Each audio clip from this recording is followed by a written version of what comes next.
This video will contain spoilers from the manga, you have been warned. So One Piece chapter 1018 continues with the Who's Who vs Jinbei fight, and it introduces some pretty interesting concepts. First of all, it definitely proves our theories right that it was indeed Red Hair Shanks who had stolen the Gomu Gomu no Mi fruit all the way back 12 years ago, and it was because of this that Who's Who was imprisoned by the world government. Now we still do not know what exactly is the special power or why this fruit has been given a special status by the world government. All of those things are still in the realm of theories. I've already made a video last week about this particular thing, you can watch it here. But in spite of all of that, it's confirmed now that it was indeed Shanks who had stolen this devil fruit. But that is not all, because Who's Who also introduces some very interesting concepts which are kind of a direct allegory or which are having a direct link to none other than the fabled Joy Boy. So hello and welcome to Under YZ, my name is Soham and thank you so much for joining in. In this video we are going to talk about One Piece chapter 1018 and what exactly is the deal with the sun god called Nika.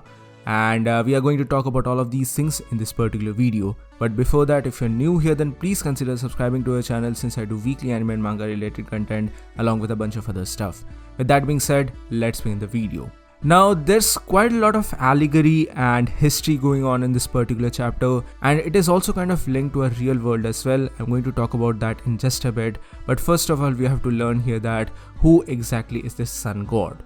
Now in the middle of the battle, Who's Who stops and asks Jinbei something. He says that when he was imprisoned and when he was tortured there, a particular guard told him to pray to the sun god or god of sun called Nika. And it is said that Nika is one of the legendary warriors who can make people smile and release them from their pain. Moreover, according to the legend, one day he is also going to come to liberate all the slaves in the world. And in this chapter we can also get to see a silhouette of the Nika, or rather the god of sun. Now this is very interesting in my opinion, because even Who's Who wanted to say that he initially didn't believe in this particular myth, but later on he did started to praying to Nika just because he was tortured there in the prison and he just wanted someone to save him basically. But even then he didn't really exactly know whether this was real or just a myth, and therefore Who's Who believed that the best person to ask about this particular thing is none other than Jinbei, because he was a former Sun Pirates member, a former slave, and the history of fishmen and merfolk is obviously involved in the history of slavery as well, so he might know something about this sun god called Nika, and it might also have some sort of a resemblance to the Sun Pirates as well, because they are after all called the Sun Pirates and their epitaph or kind of their logo is involving a sun in itself. Now even though we do not really get a confirmation about this from Jinbei in this particular chapter, but Who's Who continues and says that the next day the guard who had told him about this particular god had just totally disappeared. Who's Who didn't know what exactly happened to this person and how was he erased, but he knew that he was going to be the next person who was going to be erased because he started praying to this god of the sun. And that is one of the major reasons why he broke out of the prison, and he was just wondering and he was just wanting to know why is this even forbidden, or why is it so forbidden to even talk about this god called Nika. Now this is mostly all the things which are being talked about in this particular chapter in relation to this god of sun or sun god. Now my personal opinion here is that this is indeed an allegory or a direct reference to none other than the fabled Joy Boy, and there's a lot of different things which are going to support this particular theory. Now the first and foremost thing is indeed the naming culture and all the different tribes of the world of One Piece.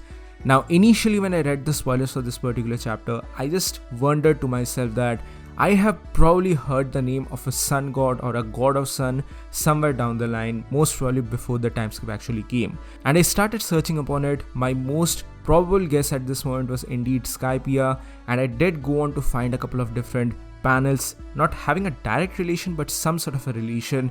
But in the midst of all of this, I found something very interesting upon Twitter. I found this particular Twitter handle called Pangaea Castle, and they had made a post upon this all the way back on 22nd February, not even like recently. And here there's something very interesting going on, because we have indeed seen the allegories for a god of sun or sun god all the way back from Alabasta in itself. Yes, Alabasta, not even Skypiea. I mean, sure, there are some references to it in Skypiea as well, but we can actually get to see this particular thing in Alabasta and even Enies Lobby as well. Now, this is a very interesting theory in my opinion, and it kind of makes sense as well, because the sun is probably one of the most important mythological figure in almost every single culture around our real world as well.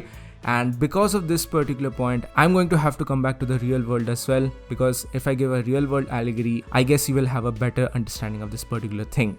For a moment, think about all the major cultures across the world and their mythological characters or figures as well.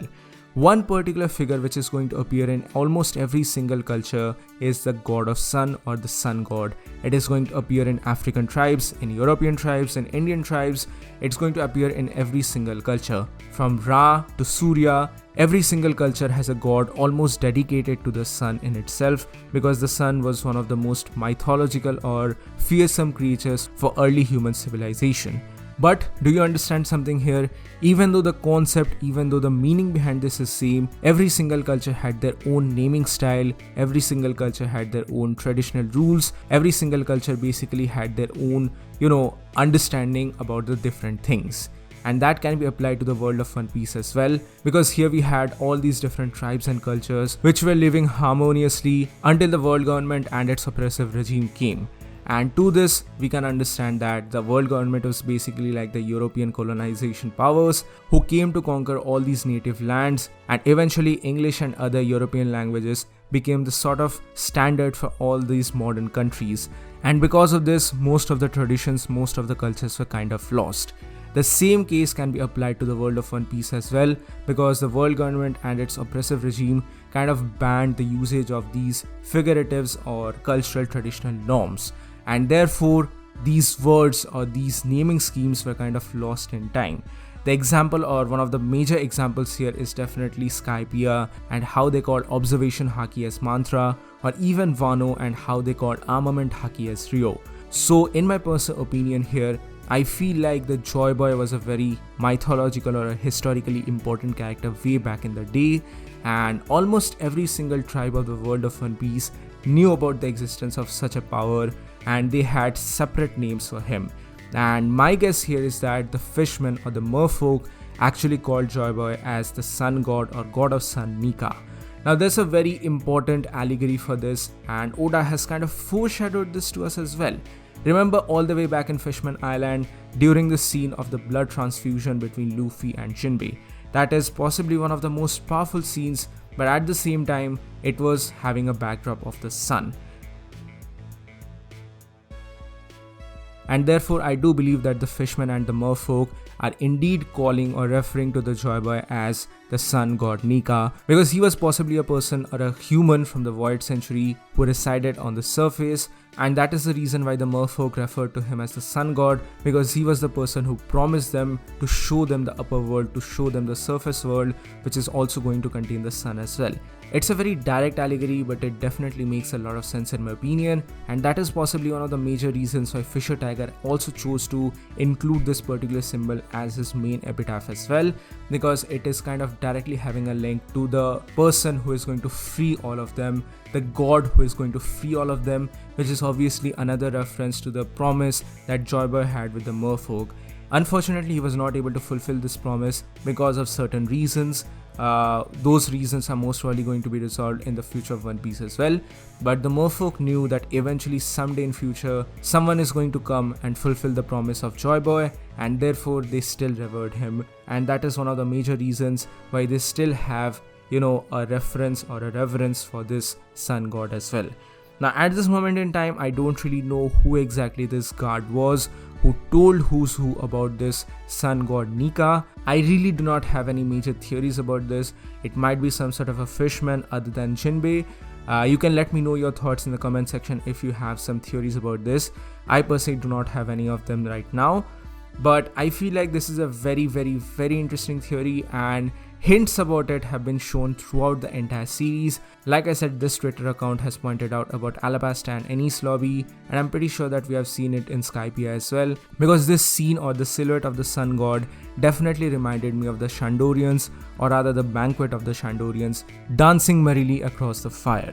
Moreover, it also has a very significant theory or importance towards the entire plot point about how Imu is basically the person who has engulfed the sun, because it is also having a direct symbolism to Wano as well, and how Oden wanted to bring about the dawn of Wano. Essentially, Wano is currently in the middle of a very long night, and they need to see the sun, they need to see the daylight of the sun, which is basically bringing forth the dawn of the new world, and that is also a reference to how the sun or the sun god or Joy Boy is currently trapped in the meshes of Imu-sama as well, and someone has to liberate the sun in order to see the sunlight of the next day, which is obviously going to be the job of the next Joy Boy, or rather the person who inherits the will of the Joy Boy, which is heavily linked to being none other than Luffy himself, the person who is going to bring forth joy and who is going to relieve people of their pain. It's obviously a direct similarity to how Luffy works and how he has been going on liberating people from various different parts of the world of One Piece.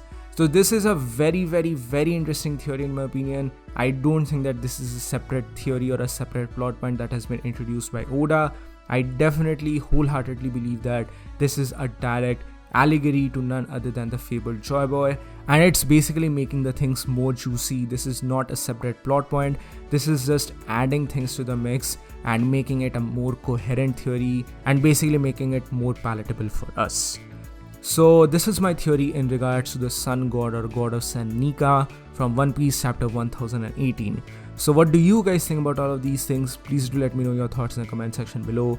So that's it for today guys. Thank you so much for watching. Please give this video a thumbs up if you like it, share it with your friends and subscribe to the channel for more. Also please join the channel membership for some very cool perks and features, and also join our Discord server as well. We have a lot of discussions in relation to anime, manga and more. With that being said guys, this is Wonder YZ and I'll see you soon on the next one.